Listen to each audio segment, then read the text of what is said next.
Why should Brenda Spencer be let out of prison?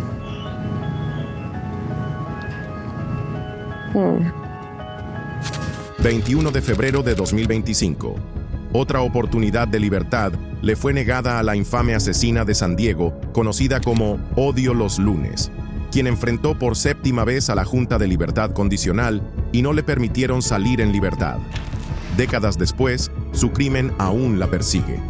Aquí tienes las 10 entrevistas más perturbadoras con autores de masacres escolares.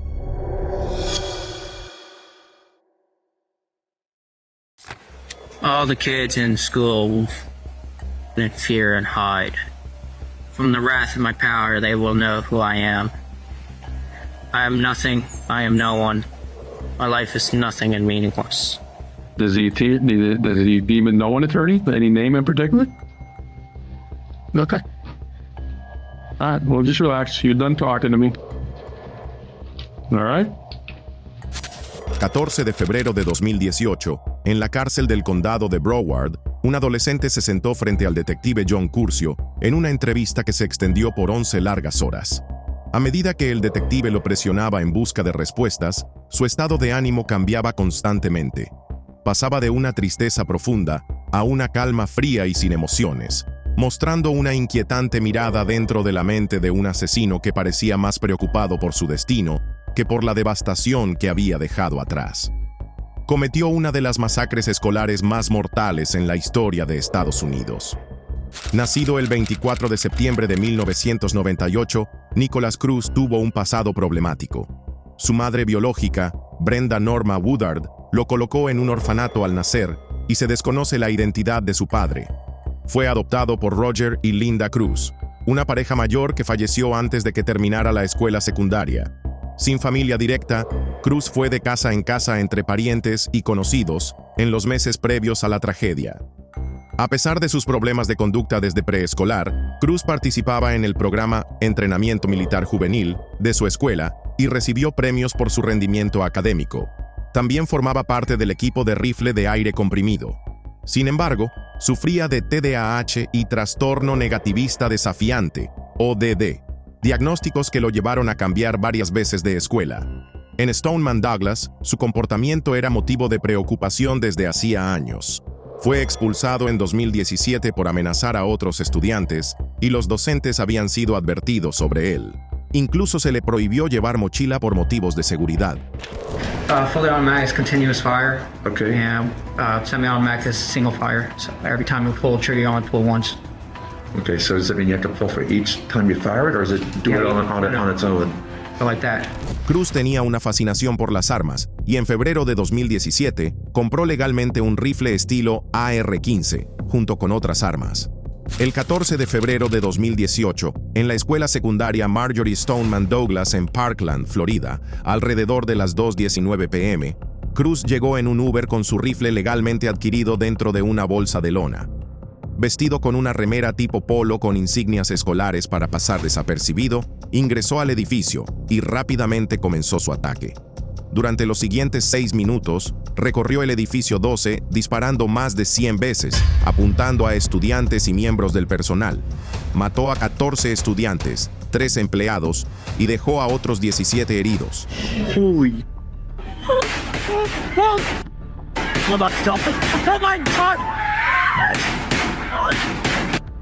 A las 2:28 p.m., Cruz dejó su rifle y su chaleco y huyó del lugar mezclándose con los estudiantes que escapaban.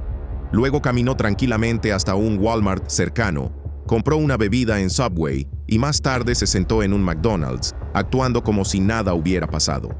Poco después fue arrestado y más tarde se declaró culpable. The demons, man. Demons? Why you're not doing this compartment? Voices. I can tell you. Yeah, no problem. Voices. Voices and demons? Where's the voices? What the f***? En un momento de la entrevista con el detective, culpó a voces en su cabeza que, según él, le decían quema, mata, destruye. Las llamaba su gemelo malvado, aunque también admitió que sabía perfectamente lo que estaba haciendo, dejando en claro que intentaba eludir la responsabilidad. You're just acting like that because I'm making sense. Calm down. I'm making sense, and you don't like when it makes sense. No. Because it doesn't fit into the story you're telling right now. I'm telling you the story. It's true. It's just, Well, why are you looking at your arm now? I'm trying to understand why. Well, why didn't you want to stop the demon? I don't know. Durante la entrevista, osciló entre la autocompasión, la manipulación y un desapego emocional escalofriante. Repetía cosas como, quiero morirme, me odio, merezco morir. Y, al final, no sos más que una EDA inútil. Te mereces morir porque sos una mierda de persona. A pesar de todo eso, nunca expresó un verdadero arrepentimiento por sus víctimas. Lloró, sí, pero no por lo que había hecho, sino por su propia situación. So the two girls shot them. Three shot. Okay. Okay, and then I shot Peter Wayne and that girl by his stairwell into death. Una de las declaraciones más irrespetuosas que hizo fue el 3 de marzo, durante el tercer día de su evaluación psiquiátrica en la cárcel, con el Dr. Charles Scott, donde afirmó haber dejado de disparar porque ya no veía a nadie más a quien dispararle, incluso mencionando el nombre de un compañero al que le había disparado. Eso fue considerado profundamente irrespetuoso. Se reportó que, incluso bajo custodia, seguía fingiendo. Durante el juicio, su comportamiento fue aún más perturbador. Se lo vio sonriendo y hasta riéndose mientras las familias de las víctimas daban sus desgarradores testimonios. No mostró reacción alguna cuando se leyeron los detalles gráficos de sus crímenes. Su falta de remordimiento era escalofriante y por momentos parecía disfrutar de la atención. La forma en la que se comportó después del ataque dejó en claro que su única preocupación era él mismo.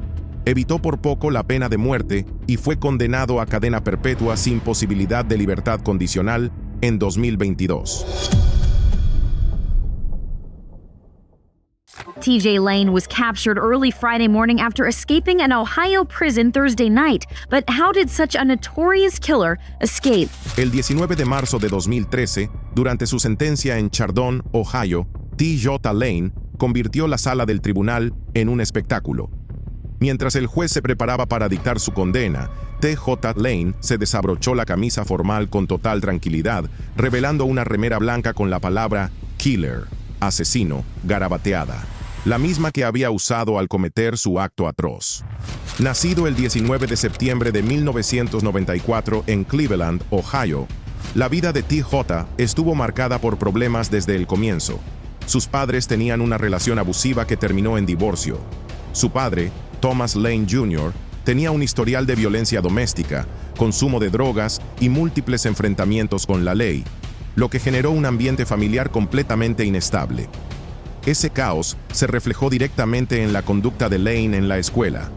Asistía a Lake Academy, una escuela alternativa diseñada para estudiantes con problemas emocionales y de conducta.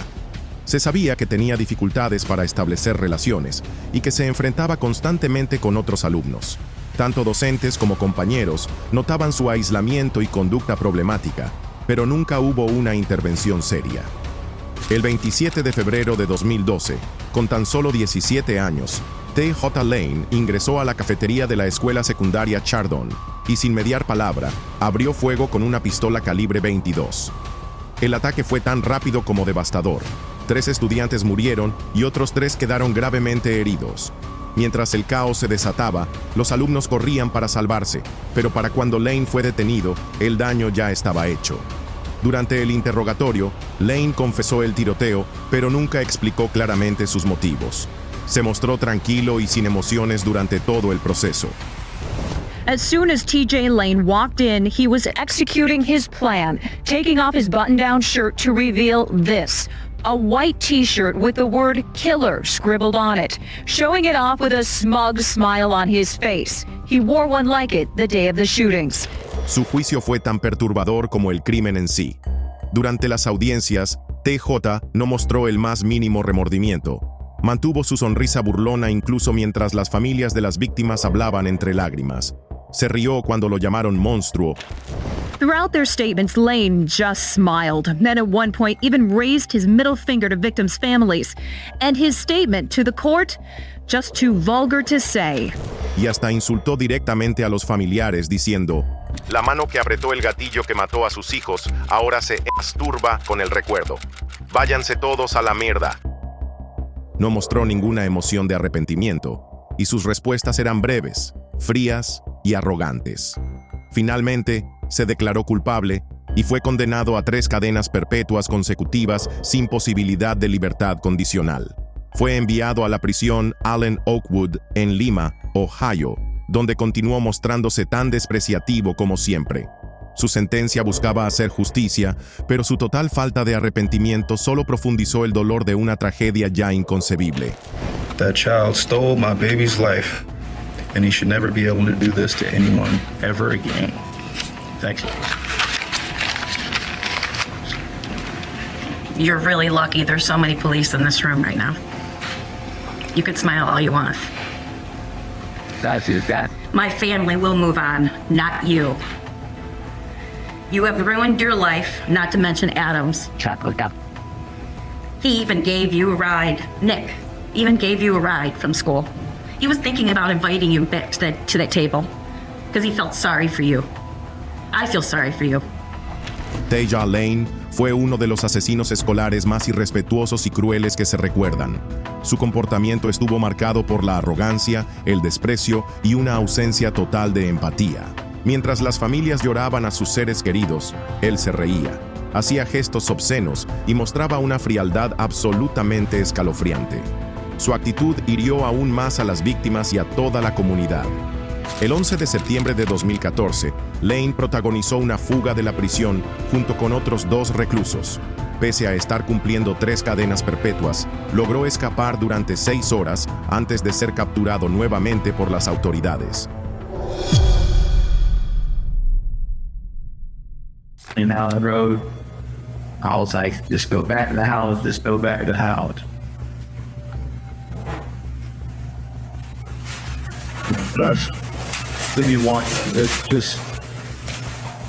Ese fue Gavin Smith, echándole la culpa a su amigo Ashton Riggs durante un interrogatorio policial por el asesinato de Trenton Ford, una prometedora estrella del fútbol americano en la escuela secundaria West Nassau. Todo ocurrió el 24 de febrero de 2020. Ford y algunos estudiantes estaban estacionados dentro de un auto, esperando a Riggs y Smith para concretar una transacción de drogas. Cuando finalmente llegaron, la situación se descontroló rápidamente. Comenzaron las discusiones, la tensión subió, y antes de que alguien pudiera reaccionar, Riggs presuntamente apretó el gatillo. En cuanto se escuchó el disparo, el conductor entró en pánico y huyó a toda velocidad con Ford aún dentro del auto, mientras los testigos, horrorizados, llamaban al 911. No pasó mucho tiempo hasta que la policía encontró a Riggs. Estaba tranquilo, comiendo en un McDonald's cercano. Smith también fue detenido ese mismo día. Una vez bajo custodia, Smith no tardó en echarle la culpa a su amigo. Les dijo a los oficiales que Riggs había sido quien disparó, vendiéndolo por completo. Al principio, ambos fueron acusados como menores, pero eso no duró mucho. El sheriff del condado consideró que el crimen era demasiado grave y elevó los cargos. Ahora, ambos están tras las rejas, enfrentando las consecuencias de sus decisiones horribles. What about the others that you killed? Do you know how many you killed? No, sir. Ese fue Andrew Golden, recordando el espantoso tiroteo escolar que él y Mitchell Johnson llevaron a cabo en la escuela secundaria Westside en 1998. Y si eso no te parece lo suficientemente escalofriante, pensá en esto. Andrew tenía solo 11 años cuando ocurrió, y Mitchell apenas 13. Andrew nació el 25 de mayo de 1986 en Jonesboro, Arkansas, hijo de Jacqueline y Dennis Golden. Creció en un hogar estable y tenía un vínculo cercano con sus padres. Pero todo cambió cuando conoció a Mitchell Johnson en la secundaria. Tell me when and where you went to get the guy. I went to his house. Same day of the test? Been earlier that morning, probably. Pasaban mucho tiempo juntos, aunque no eran exactamente mejores amigos. Algunos compañeros los describían como conocidos por intimidar a otros, y Mitchell tenía un fuerte deseo de unirse a la pandilla Bloods.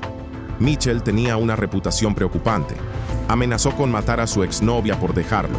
Tenía una obsesión enfermiza con las armas, se metía en peleas constantemente y no se guardaba ningún insulto en clase. Mientras tanto, el joven Andrew empezó a seguir sus pasos, hasta volverse poco más que una sombra de Mitchell. Aproximadamente 3 meses antes del tiroteo, un estudiante le dijo a un orientador escolar que Andrew había hablado sobre abrir fuego en la escuela. Cuando lo confrontaron, Andrew lo descartó diciendo que solo había sido una pesadilla en la que lo hacía y terminaba muerto. El consejero no lo consideró una amenaza seria, una decisión que con el tiempo seguramente lamentó por el resto de su vida. He said, "You're going to help me do this, or I'm going to kill you and your family." El 23 de marzo de 1998, apenas unas horas antes del ataque, Andrew ayudó a Mitchell a cargar la Dodge Caravan de la madre de este con equipo de campamento, snacks, 9 armas de fuego y unas impactantes 2,000 municiones. Según los informes, la mayoría de los suministros los tomaron de la casa del abuelo de Andrew. En su declaración, Andrew dijo que Mitchell lo obligó a robar el equipo, supuestamente amenazando con matar a su padre si se negaba. Pero seamos honestos, esa historia suena bastante dudosa. Mitchell tenía solo 13 años, y el padre de Andrew era un hombre adulto de más de 40. And you're going to tell us you really believed Mitchell Johnson, 13-year-old kid, was going to kill your daddy with a little pocket knife? Yes, sir. Okay. El 24 de marzo de 1998, los chicos manejaron hasta la escuela secundaria West Side, llegando tarde tras perder el autobús a propósito. Andrew Golden activó la alarma de incendio, lo que provocó que docentes y alumnos salieran corriendo del edificio. And then he told me, he said, "Go inside and pull the fire alarm and then come back out." He said, "If you don't, I'm going to come in there and find you and kill you." Una vez afuera, desde un punto estratégico en el bosque donde habían escondido las armas, comenzaron a disparar. Mataron a 4 estudiantes y a una docente, e hirieron a otras 10 personas. Tras el tiroteo intentaron escapar, pero la policía los atrapó antes de que llegaran a la camioneta. Sin embargo, acá es donde viene el verdadero golpe. Debido a su corta edad, Andrew y Mitchell fueron juzgados como menores y condenados por 5 cargos de asesinato. La pena máxima que permitía la ley de Arkansas en ese momento era confinamiento hasta cumplir los 21 años, lo que significaba que quedaron en libertad en cuanto alcanzaron la adultez. A pesar de ser los individuos más jóvenes jamás acusados de asesinato en los Estados Unidos, muchos quedaron indignados por lo que parecía una pena ridículamente leve. No eran solo chicos impulsivos, planearon meticulosamente una masacre que cobró 5 vidas y dejó a 10 personas marcadas para siempre. Sin embargo, cuando cumplieron 21 años, fueron liberados, generando intensos debates sobre cuán indulgente debe ser el sistema judicial con menores que cometen crímenes tan atroces. El 17 de julio de 2019, después de años de vivir fuera del radar, la vida de Andrew Golden llegó a un abrupto final cuando sufrió un accidente automovilístico junto a su esposa y su hijo. Yeah, it's really broken up and fragmented. I can't sit there and tell you, well, at this time I did this and at this time. You know, it's just little bits and pieces that have come back over the years. There were allegations that Brenda Spencer got the rifle, loaded it, planned all of this, and shot those people. Yeah, and they made it look like, you know, just for the fun of it and stuff. El 25 de enero de 1979, el caos sacudió el tranquilo vecindario de San Diego tras escucharse 36 disparos consecutivos dirigidos a la escuela primaria Cleveland. El tiroteo desató el pánico en las calles, la policía rodeó una casa y los teléfonos no paraban de sonar. Todos intentaban comunicarse con Brenda Ann Spencer. Nacida el 3 de abril de 1962 en San Diego, California, los primeros años de Brenda fueron todo menos fáciles. Sus padres se divorciaron y ella vivía con su padre en condiciones deplorables. Dormían en un solo colchón en una casa repleta de botellas de alcohol vacías. Brenda afirmó haber sufrido negligencia por parte de su madre y abuso sexual por parte de su padre, aunque ambos padres negaron estas acusaciones. Desde pequeña, Brenda mostró problemas de conducta. Faltaba a clases con frecuencia, tenía señales de consumo de sustancias y mostraba una hostilidad abierta hacia la policía, llegando a decir que quería dispararle a un oficial. Sus compañeros la describían como loca y admitieron tenerle miedo, a pesar de que tenía talento para la fotografía y una vez ganó un concurso de la Sociedad Protectora de Animales. I remember the rifle because I had gotten that a month previous. As a Christmas present Yeah, it was for Christmas. from your father? En 1978, una evaluación psiquiátrica recomendó hospitalizarla por depresión, pero su padre se negó. En cambio, ese mismo año en Navidad, le regaló un rifle junto con 500 municiones. Brenda luego dijo, «Pedí una radio y me dieron un rifle». El 25 de enero de 1979, con apenas 16 años, Brenda abrió fuego contra la escuela primaria Cleveland en San Diego, utilizando el rifle que le habían regalado en Navidad. Mató a 2 adultos, hirió a 8 niños y a un oficial de policía. En medio del caos, el periódico The Evening Tribune logró comunicarse con ella por teléfono. Un reportero le preguntó lo que todos querían saber: ¿por qué lo hizo? Sin titubear, Brenda respondió: «No me gustan los lunes, esto anima el día». Y describió a sus víctimas como blancos fáciles, advirtiendo además que planeaba salir disparando. Durante horas, los negociadores intentaron que se entregara. Finalmente accedió, pero solo después de que le prometieran una comida de Burger King. Décadas después, en entrevistas desde prisión, I was just, they call it here on a roll, you know, just using constantly and drinking and seguía minimizando sus acciones, echando culpas y evitando hacerse responsable. Tras su arresto, Brenda Spencer se declaró culpable de 2 cargos de asesinato y de agresión con arma mortal. El 4 de abril de 1980 fue condenada a 25 años a cadena perpetua en la prisión para mujeres de California en Corona. En 1993 se volvió elegible para audiencias de libertad condicional, aunque todas resultaron en vano. Era parte de los términos de su sentencia. Mientras estuvo en prisión, trabajó reparando equipos electrónicos. to this day I don't understand that because the counselors had all told him that I was suicidal. If I had a child and the counselors had told me that, there's no way that I would have given him a rifle or a gun or anything. Su entrevista de 1993 reveló una mezcla perturbadora de indiferencia, falta de responsabilidad y ausencia total de remordimiento. En lugar de reconocer plenamente sus actos, se dedicó a echarle la culpa a los demás y a minimizar el sufrimiento de sus víctimas. I don't remember saying that. Right now we're trying to get some evidence that I did say that. I'd like to hear the tape. And it really influenced how people saw me and thought about, you know, the whole case. It's just, I'd like to know that I actually did say that if I did. Mostraba poca reflexión sobre la gravedad de su crimen, llamando tontos a los demás y poniendo excusas por lo que hizo, a pesar de que estaba completamente consciente de sus actos en ese momento. Esta actitud ha hecho casi imposible convencer a la Junta de Libertad Condicional de que está rehabilitada. En cada audiencia, su incapacidad para asumir responsabilidad solo refuerza la decisión de mantenerla tras las rejas. I don't sit here and plan on how to go out and kill people and stuff like that. That's just not, that's not how I am or who I am. And how it was presented, it made me look like that. If I had no drugs or alcohol in my system, then I'm just a cold-blooded killer, and that's not how I am. En su primera audiencia en 1993, afirmó que esperaba que la policía la matara durante el enfrentamiento. También dijo haber consumido alcohol y drogas el día del crimen, pero los exámenes toxicológicos realizados tras su arresto demostraron lo contrario. No tenía ninguna sustancia en su sistema. I had been using drugs all that weekend, so You took drugs you need. LSD and PCP. Para la audiencia de 2001, presentó una nueva explicación. Alegó que su padre la había abusado física y sexualmente, pero él negó rotundamente las acusaciones. La Junta se mostró escéptica, señalando que nunca había mencionado esas afirmaciones anteriormente.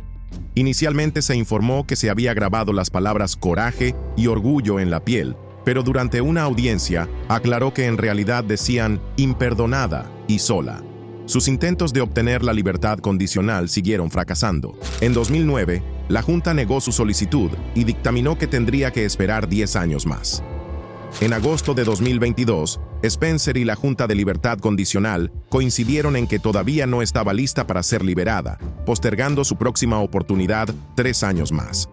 En febrero de 2025, fue rechazada nuevamente.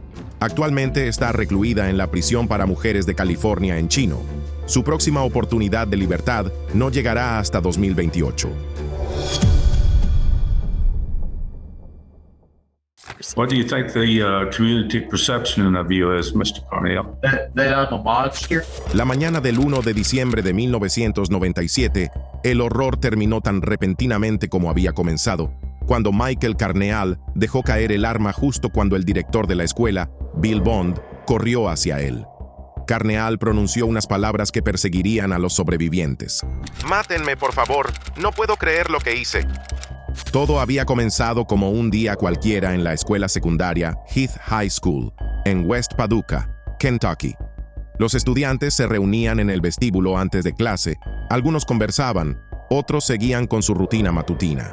Entre ellos estaba Michael Carneal, un estudiante de primer año de 14 años, tranquilo y reservado, que había llegado con su hermana mayor, pero oculto dentro de su mochila, envuelto en una manta y disfrazado como si fuera un proyecto de arte, llevaba un rifle y una escopeta. Cuando un pequeño grupo de oración terminó su sesión matutina, Carneal sacó una pistola, se colocó tapones para los oídos y sin advertencia alguna, comenzó a disparar. En cuestión de segundos, disparó 10 rondas a quemarropa.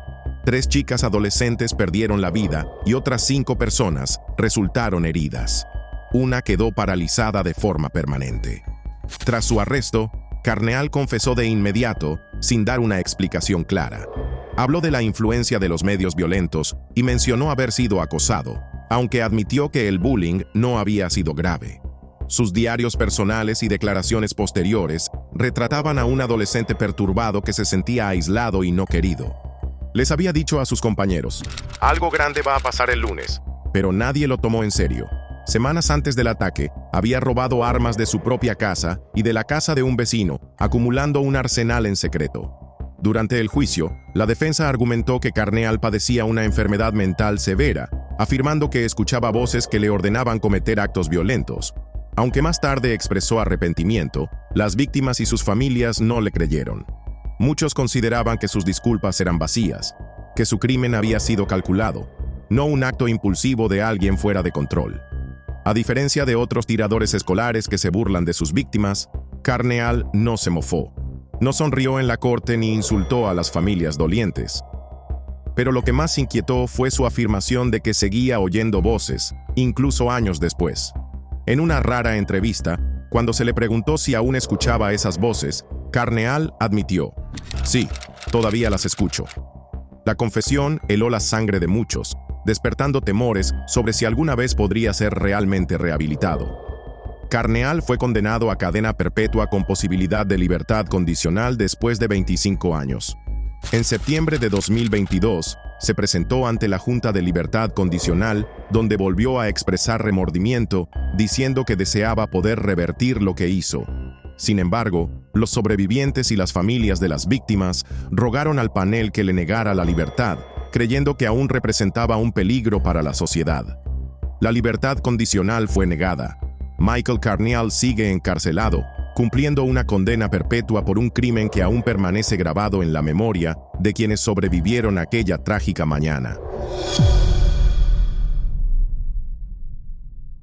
That desire was there, but if it happened, it happened. La mañana del 19 de febrero de 1997, los tranquilos pasillos de la escuela secundaria Bethel Regional High School, en Bethel, Alaska, se rompieron con el sonido de los disparos. El responsable, un joven de 16 años con un pasado profundamente perturbador. Sus entrevistas posteriores revelaron el retrato de una persona rota, que actuó movida por creencias equivocadas, presión de sus pares y un dolor emocional abrumador. Evan Ramsey nació el 8 de febrero de 1981 y desde muy pequeño su vida estuvo marcada por la tragedia. Cuando tenía apenas 5 años, su padre fue arrestado tras un enfrentamiento con la policía y condenado a 10 años de prisión. Poco después, su casa fue incendiada, obligando a la familia a mudarse al área de Anchorage. Pero las cosas solo empeoraron. 2 años más tarde, Evan y sus 2 hermanos fueron apartados de su madre, quien había caído en el alcoholismo, y colocados en hogares de acogida. Durante los 3 años siguientes, Evan fue trasladado por 11 hogares sustitutos distintos, separado de sus hermanos y víctima de abusos físicos y sexuales a manos de varios padres y hermanos de crianza. La escuela tampoco fue un refugio. Allí sufría constantes burlas, humillaciones y acoso por su apariencia y su ropa. I got tired of being picked on, and I decided that, man, I gotta do something. I need to stand up for myself. Todo eso fue dejando marcas. Ramsey estaba destrozado y en algún momento decidió que ya no podía soportarlo más. Fue entonces cuando la idea de realizar un tiroteo escolar comenzó a tomar forma en su mente. En las semanas previas al ataque, al menos 15 estudiantes sabían de sus intenciones. 2 de ellos incluso lo ayudaron. James Randall le enseñó a cargar y disparar una escopeta, mientras que otro, Matthew Charles, lo convenció de que cometer un tiroteo escolar lo haría famoso. Algunos estudiantes estaban tan seguros de que algo ocurriría ese día, que incluso llevaron cámaras a la escuela, ansiosos por presenciar el caos. Y entonces llegó el 19 de febrero. Ramsey tomó una escopeta Mossberg 500 calibre 12 y subió al autobús escolar con el arma escondida. Al llegar, ingresó al área común de los estudiantes, sacó el arma y abrió fuego. Su primer disparo impactó a Josh Palacios en el abdomen. Luego disparó contra otros 2 estudiantes antes de apuntar al director de la escuela, a quien mató de 2 disparos. Pero cuando la realidad de lo que había hecho lo golpeó, Ramsey entró en pánico. Pensaba que sería divertido, pero al ver la sangre, el miedo y el caos que lo rodeaba, comprendió que había cometido un error terrible. Intentó huir hacia los casilleros de los estudiantes, pero en su desesperación disparó accidentalmente otra vez, impactando los lockers. Ese disparo alertó a un oficial de policía que acababa de llegar al lugar tras recibir una llamada al 911. El agente respondió disparando contra Ramsey, quien, aterrorizado y sin querer morir, colocó su escopeta en el suelo y se rindió sin oponer resistencia. Un año después, el 2 de diciembre de 1998, Evan Ramsey fue juzgado como adulto. Fue condenado por 2 cargos de asesinato en primer grado, 3 cargos de intento de asesinato en primer grado y 15 cargos de agresión en tercer grado. Su sentencia inicial fue de 210 años de prisión, pero tras una apelación se redujo a 2 condenas de 99 años. Evan Ramsey será elegible para libertad condicional en el año 2066, cuando tenga 85 años. El 30 de noviembre de 2021, un aterrador tiroteo sacudió la Oxford High School en Michigan. 4 personas perdieron la vida y varias más resultaron heridas. El autor del ataque fue un joven de 15 años llamado Ethan Crumbley. Pero lo que hace que este caso se destaque entre tantos otros es un giro completamente inesperado. Ethan Crumbley nació el 28 de abril de 2006 en Atlantic Beach, Florida. Sus padres, Jennifer y James Crumbley, tenían antecedentes legales, incluyendo arrestos por conducir bajo los efectos del alcohol y fraudes con cheques. Pero la oscuridad de Ethan comenzó a intensificarse luego de que la familia se mudara a Issaquah, Washington. Pasaba horas solo, inmerso en videojuegos y películas de terror, hasta que dejaron de ser simples pasatiempos. Con el tiempo, desarrolló una extraña obsesión con los demonios. Su salud mental se deterioró y empezó a enviarle mensajes a su madre contándole sobre cosas aterradoras que decía ver. Como era de esperarse, ella no lo tomó en serio. Para colmo, pocos días antes del tiroteo, su padre compró una pistola semiautomática Sauer SP 2022 de 9 mm. Fue ese momento cuando las voces en la cabeza de Ethan se apoderaron por completo de él, empujándolo hacia un punto sin retorno. Is it true that when you exited the bathroom, you began shooting at students and staff members of the Oxford High School? Yes. El día anterior al ataque, el propio Ethan se acercó a las autoridades escolares expresando preocupación por su comportamiento. Pero, por alguna razón, no se tomó ninguna medida. La mañana de la tragedia, una maestra notó algo perturbador sobre su escritorio. Un dibujo espeluznante.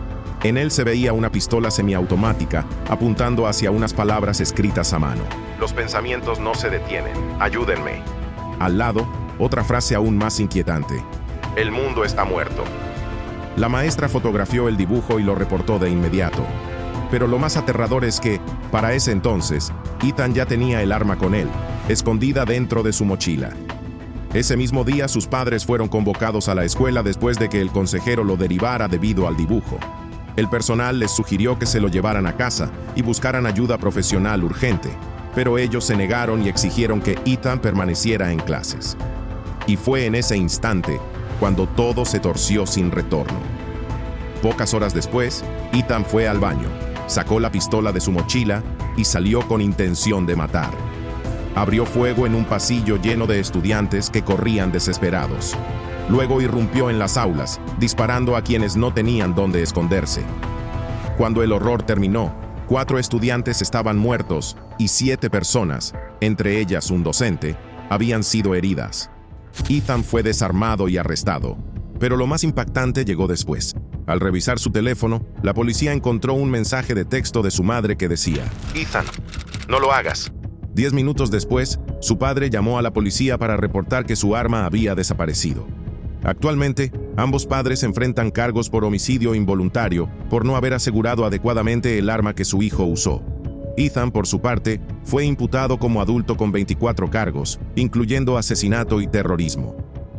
La única declaración que dio fue durante su sentencia.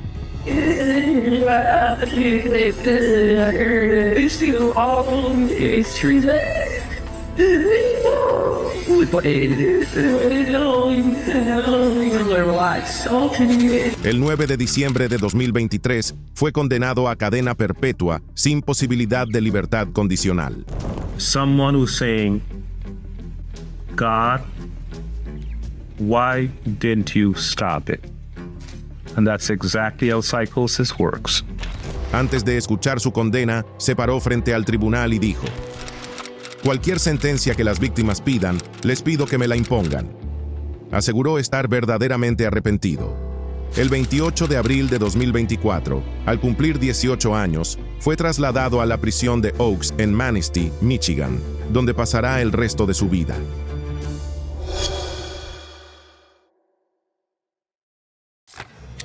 Did you go to the kids like do anything in this room? Being honest as you can, Tim. Eat too. Yes. No, I just said. Imagina estar sentado frente a tu propio hijo mientras admite, con total tranquilidad, que besó a una compañera de clase, solo para luego revelar que la apuñaló 114 veces. Deja que eso te caiga. Horrible, ¿no? Bueno, esa fue la escalofriante realidad para los padres de Aiden Fucci, cuando lo interrogaron tras su arresto por el brutal asesinato de la animadora escolar Tristin Bailey. Y aunque Aiden no encaje en el perfil típico de un tirador escolar, la brutalidad absoluta de su crimen contra una compañera lo convierte en un nombre que no puede faltar en esta lista. El 9 de mayo de 2021, el cuerpo de Tristin Bailey fue hallado poco después de que su familia la reportara como desaparecida. Su muerte ya era bastante impactante, pero lo que verdaderamente horrorizó al público fue el nivel de sadismo que Aiden Fucci demostró antes de que Tristin tomara su último aliento. Tristin era una de 5 hermanos de la familia Bailey y creció en Durbin Crossing, en el noroeste del condado de St. John's. Era animadora y estudiaba en Patriot Oaks Academy, la misma escuela a la que asistía Fucci. No eran cercanos, pero lamentablemente, ella se convirtió en el blanco de su oscura obsesión. Durante el juicio, la novia de Fucci, cuya identidad fue mantenida en secreto por razones de seguridad, reveló detalles perturbadores sobre sus fantasías violentas. Declaró que él estaba obsesionado con matar. Hablaba seguido de atraer a alguien al bosque y apuñalarlo. De hecho, un mes antes del asesinato, ya había compartido su plan. Sacaba su cuchillo y fingía que me apuñalaba, contó. Incluso dibujaba cuerpos mutilados de forma muy gráfica. Cuando se enojaba, decía que escuchaba voces y amenazaba con matar gente. Sabía que algo andaba mal con él. Incluso decía que quería ayuda. Lamentablemente, antes de que pudiera recibir la ayuda que decía necesitar, las voces en su cabeza lo llevaron por un camino del que no podría regresar jamás. Ese día fatal, Aiden consiguió el número de teléfono de Tristin a través de un amigo y la convenció de que se encontraran en la casa de otro compañero. Las cámaras de seguridad los captaron caminando juntos por la calle, sin saber que sería la última vez que verían con vida a Tristin. 1 hora y 45 minutos más tarde, las mismas cámaras mostraron a Fucci regresando solo, con los zapatos en la mano. Cuando su familia denunció su desaparición, ya era demasiado tarde. El cuerpo de Tristin fue encontrado más tarde, brutalmente apuñalado 114 veces, y 45 de esas heridas mostraban que había luchado desesperadamente por salvar su vida. Solo imaginar lo que sufrió en esos momentos finales parte el alma. Not the brought now. We have people at the border house down in Kirsten. Because that's the shit they need. It's all of it and ever. Mientras las autoridades buscaban a Tristin, se toparon con algo escalofriante. Un mensaje de Snapchat enviado por Aiden Fucci. En la foto, se lo ve sentado en la parte trasera de un patrullero, haciéndose una selfie y levantando los dedos en señal de paz. ¿El texto? Hey chicos, ¿alguien ha visto a Tristin últimamente? Como si se estuviera burlando de todo, completamente indiferente a lo que acababa de hacer. Ese fue el momento en que Aiden se convirtió en el principal sospechoso. Poco después, fue arrestado y acusado de asesinato en segundo grado. La evidencia era abrumadora. El arma del crimen estaba directamente vinculada a él, y la ropa que usó ese día estaba cubierta con el ADN de Tristin. No había forma de escapar de la verdad. Yeah, first guy I shot, I was so pissed at him because he didn't take me seriously. I hate it when people disrespect me. I couldn't help myself. It was just getting too exciting. Ese era Aaron Ibarra, de 26 años, sentado en una sala de interrogatorios, enfrentando preguntas sobre el horroroso tiroteo que cometió en la Universidad Seattle Pacific en 2014. Un ataque que dejó un muerto y 2 heridos. El 5 de junio de 2014, Ibarra ingresó al campus universitario vestido con una sudadera con capucha negra, zapatillas de skater y jeans. Sin dudarlo, entró en el edificio Otto Miller Hall, sacó su arma y abrió fuego. 3 personas fueron alcanzadas antes de que intentara disparar de nuevo, pero el arma se trabó. Mientras luchaba por recargarla, un estudiante llamado John Mays aprovechó su oportunidad.